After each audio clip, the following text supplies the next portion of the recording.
Hey friends, I'm Jill and welcome back to Whispering Willow Farm.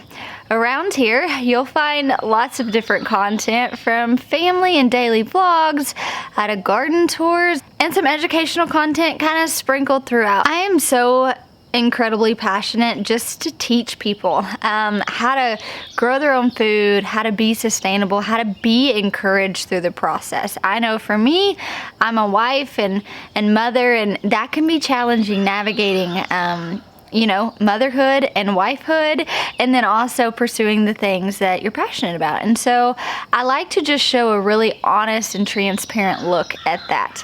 Sometimes I do it well, sometimes I don't, and that's okay. That's the beauty of learning how to be a parent, how to be a better wife, how to be a better steward of the earth, how to be a better gardener. All these other things kind of fall under that umbrella of having liberty and grace with myself to fail and to also figure it out. So you guys will see a lot of things that we do well. You also see a lot of things that we don't do well. And that's okay, because we're just living out loud and we're kind of just showing you guys the process of the highs and lows. And so today is going to be one of those teaching opportunities for me. So I love any opportunity I can get to just really kind of teach you guys well some of the things that I know or maybe I found out. And so I did a video not that long ago, maybe a couple weeks ago. I'll find it and put it in the description on how to pinch zinnias. I didn't realize that you pinch zinnias. I had a friend come over, really kind of show me how to do it, really hands-on, also explained the benefit of why we do that. And so I just kind of relayed all that information to you guys. But I had so many comments asking, can you not save the cuttings from those zinnias? And yes, you can. And so I have done that. I saved some of the cuttings from the zinnias whenever I pinched them to grow some roots and therefore have a zinnia plant for free. And I wanted to talk to you about that today, because if you go back and you reference that video, you'll know that pinching zinnias is actually really beneficial. Some flowers prefer it, some flowers don't. Zinnia is one of those that actually really enjoys getting a little haircut, and they grow better. They put off these side shoots and they produce more, and I have noticed that that is 100% true. We will head out in the garden in a minute and I'll show you guys. And so they're just performing way better just because the plant's kind of redirecting energy. So when I took one of those cuttings off, let's get some of these out. I literally just saved it. So here we have one of the cuttings that I saved. I stuck it in a mason jar with another one. This one actually had a bloom on it, if you guys can see that. See that bloom? You guys see all of those root systems happening? So these are really good and established zinnia starts. Now I do have some damage on the leaves, but they're already starting to produce side shoots. So if you guys can see right here, there's already some side shoots starting to come out. Now this is actually a really good example too of why we trellis ours. So that's another question we get asked. Why do you have the netting? That is actually horticulture flower netting, just to try to promote straighter stems, help with some stability in a trellising. So you can see this little guy is just all over the place. He's a little wonky. And that's because I just had him thrown in here. No real stability there. But now that you have these excellent root systems established, this guy's root systems are really, really established. We're gonna just go take these and plant them in the garden. So some of the benefits of doing this, obviously if you do not have a reason to save your zinnia cuttings, by all means, a lot of mine went into the compost. I did this for a teaching purpose. And I also take these and I will find a place for them in my garden. But say you are growing a particular variety, or maybe you bought a variety at a farmer's market, or something like that. I do know that I'm growing varieties that I have never grown before, some of which I knew I would have to save the seeds from because I didn't have any more of those seeds. So the cactus zinnia, for instance, I started all the seeds that I had. I don't actually have any more. Of course, I could buy them, or I could just diligently save the seeds from them. And if I knew that, then I would probably want to plant more just to ensure that I had more seeds for the following season. So that would be a good reason. To do this is to propagate them, is because you're getting more for the purpose of saving seeds. Another really cool thing is you really do get that 2-for-1 special, right? So say maybe you're buying zinnias, you're not in a place where you are starting them, you went to some sort of nursery or some farm stand and you bought them. You're able to take that one plant, put it in the ground, wait until you get ready to pinch it, you know, grow some roots on that bad boy, and then you have an entirely another plant completely for free, and you were doing something for the plant to begin with that was super beneficial. You can continue to do this process. You can have zinnias depending on your zone.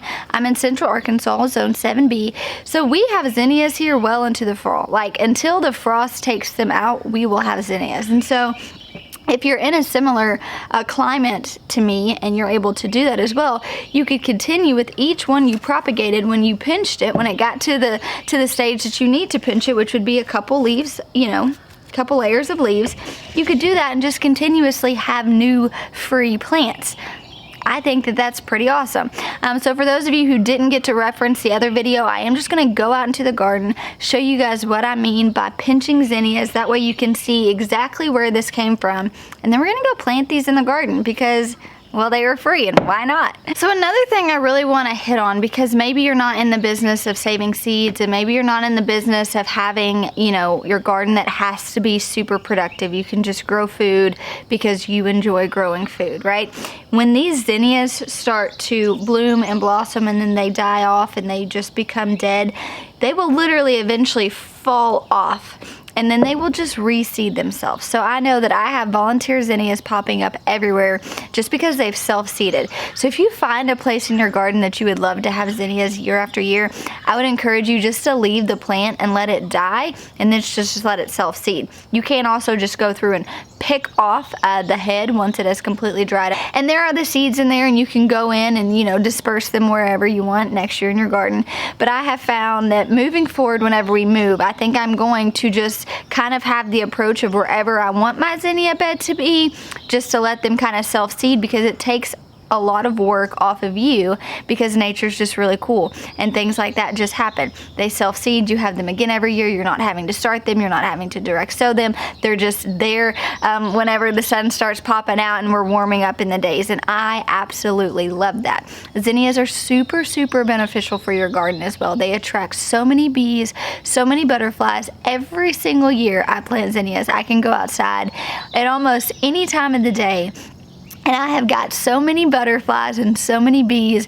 That brings my heart so much joy. So it really is a good just flower to have in your garden. It's a good, easy flower. I think maybe if you're a beginner, a zinnia is a good one to start with, because it is a beautiful flower. You can cut it for arrangements, but it's just super easy versus some of the other ones that take a little bit more thought. Sunflower is also a really kind of easy flower to grow that doesn't take a whole lot of thought process. Then when you start diving into those real specialty flowers, that's when I get a bit confused and realize I have a lot more to learn.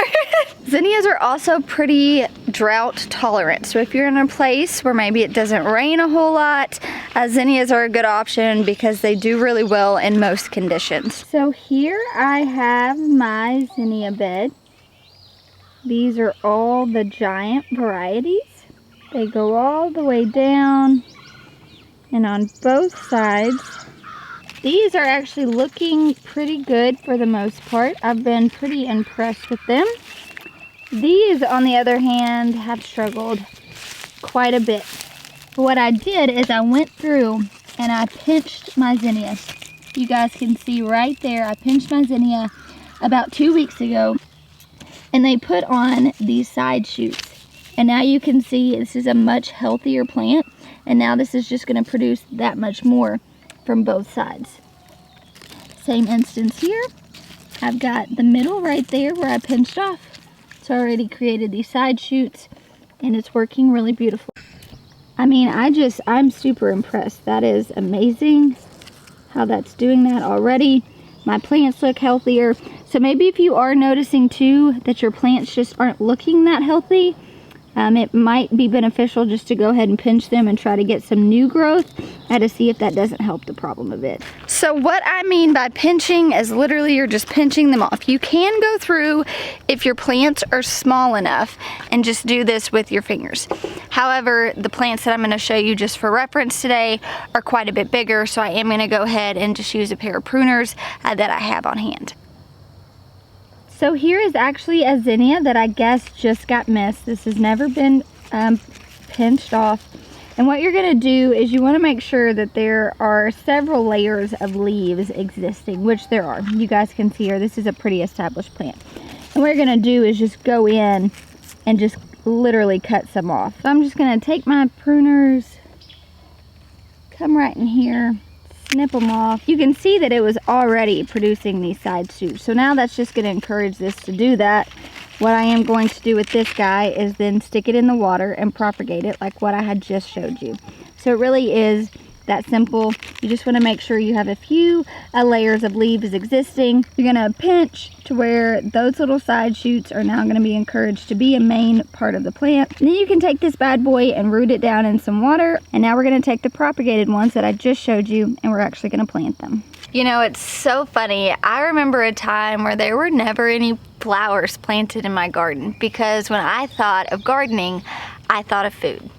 And as I began to garden more, and as I started seeing other people modeling gardening well, I noticed that they were growing a lot of herbs and flowers as companion planting to encourage the pollinators to have a place in their garden, which is obviously like what makes food production happen, right? Like without the pollinators, we wouldn't have food.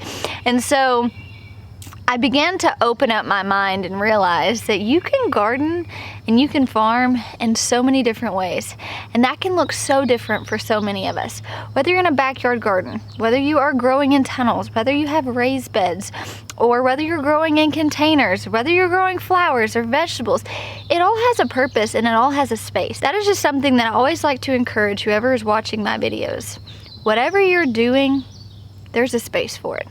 Whatever you're doing, there's impact. Whatever you're doing, if it is sparking joy and it is making your heart happy, then by golly, it is worth pursuing. Because if I listened every time someone told me what I was doing didn't matter, I can guarantee you I wouldn't be here right now teaching you guys that it does. All right, I am just literally, this is kind of my hodgepodge garden bed off of the back deck. I literally have lettuce in here, I have got onions, I have got just all sorts of randomness, which is actually where I'm going to put these because it's really shaded here right now. So that is something to be mindful of. If you're transplanting something out, make sure that you're doing it early in the morning, later in the evening. You're avoiding the hot sun. Now I could go out and water and it would probably be okay. However, it is supposed to be like 90 degrees here today. And so I just want to make sure that I didn't grow all these roots and do all this for the plant to actually just die because I transplanted it out at the wrong time of day. And so I would encourage you, make sure you're figuring out that window.